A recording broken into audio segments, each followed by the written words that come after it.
Bismillahirrahmanirrahim. Assalamualaikum warahmatullahi wabarakatuh. Perkenalkan, nama saya Adi Suryasya Putro. Saya dari Prodi Sistem Informasi dengan NIM 2023-08-1036. Pada kesempatan kali ini saya akan mempresentasikan hasil ujian tanggal semester saya mengenai pengujian aplikasi Shopee melalui sistem dengan sistem pemesanan barang dalam aplikasi Shopee. Jadi Shopee kan adalah salah satu aplikasi e-commerce terbesar di Asia Tenggara dengan fitur pemesanan yang kompleks dan krusial bagi pengalaman pengguna. Maka dari itu saya di sini ingin menguji atau memastikan bahwa fitur ini bebas dari kesalahan melalui proses pengujian perangkat lunak yang menyeluruh. Tujuan utama saya untuk dalam menguji sistem pemesanan ini adalah mengevaluasi fitur pemesanan Shopee secara sistematis, lalu mengidentifikasikan kelemahan sistem dan memberikan rekomendasi perbaikan, lalu menerapkan teknik pengujian dalam sistem pemesanan barang di Shopee ini. Jadi yang saya gunakan adalah black box testing dan juga white box testing. Black box testing ini fokus pada input dan output tanpa melihat struktur internal sistem, dan white box testing ini diterapkan langsung. Teori ini digunakan untuk analisis pelengkap mengenai logika internal sistemnya saja. Yang digunakan dalam black box testing itu equivalence partitioning, yaitu membagi input menjadi class valid dan invalid, dan juga boundary value analysis, menguji nilai batas bawah dan atas dari input. Oke, langsung aja ya kita coba dari aplikasinya. Oke, sekarang saya sudah ada dalam aplikasi Shopee-nya. Jadi pertama kita akan mencari barang, seperti contoh inputnya dalam laporan saya itu adalah jam tangan.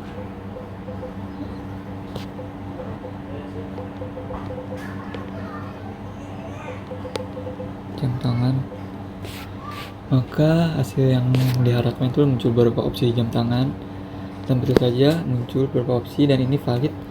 Dan yang invalidnya itu misalnya kita masukkan tanda ini, dan maka muncul opsi terjadinya tidak ada barang. Lalu bisa dari jam tangan lagi.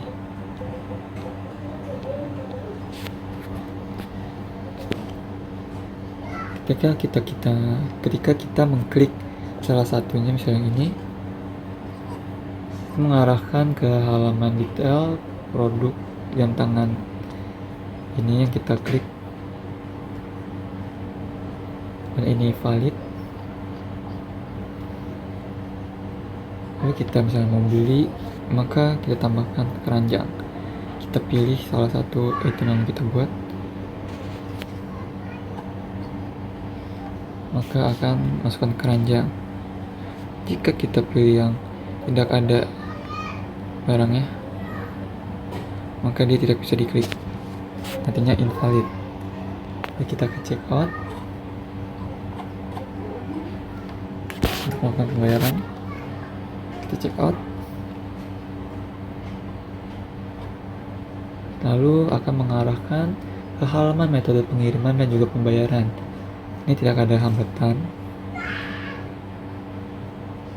Oke, misalnya kita yang ini checklist, kita check out, maka muncul Anda belum memilih produk apapun dalam halaman, dan itu invalid betul. Lalu kita pilih ke metode pembayaran.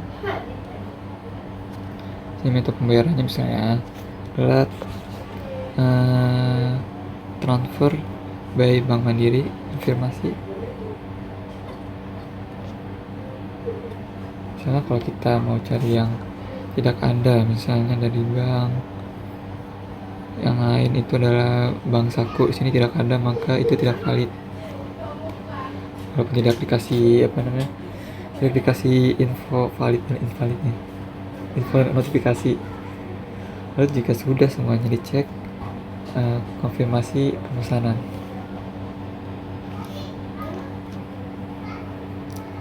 Maka akan kedirect ke halaman pembayaran, menunggu si user membayar di bank tertentu.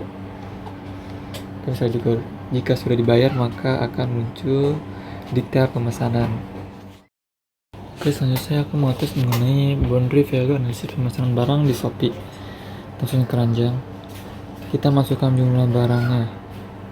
Jadi bisa kalau kita masukkan jumlah barang 0, maka dia otomatis nggak bakal input. Kita ke 1. Dan di sini stok barang ada 137.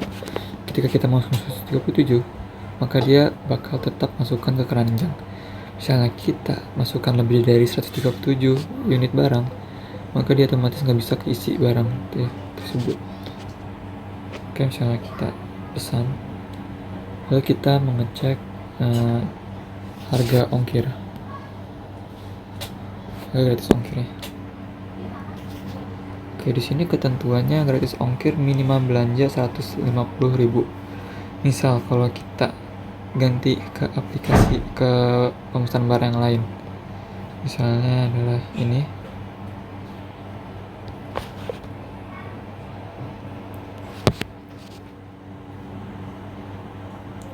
maka otomatis minimal gratis ongkir itu diganti menjadi 10.000, bukan 150.000 lagi. Oke, kita lanjutin pemesanan tadi.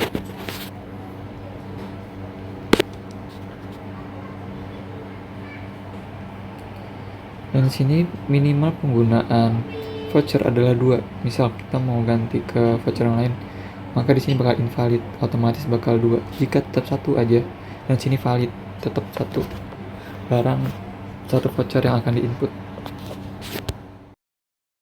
Oke, jadi kesimpulan dan saran dari saya adalah Shopee memiliki sistem pemesanan cukup stabil dan juga user friendly, namun masih ada potensi perbaikan pada sisi validasi input dan error handlingnya. Uh, Rekomendasi saya itu adalah perkuat valid input, berikan pesan kesalahan yang jelas dari aplikasi tersebut. Oke, demikian presentasi dari saya. Semoga hasil pengujian ini dapat memberikan gambaran yang lebih dalam tentang pentingnya proses uji perangkat lunak untuk meningkatkan kualitas aplikasi, terutama di sektor e-commerce. Terima kasih. Wassalamualaikum warahmatullahi wabarakatuh.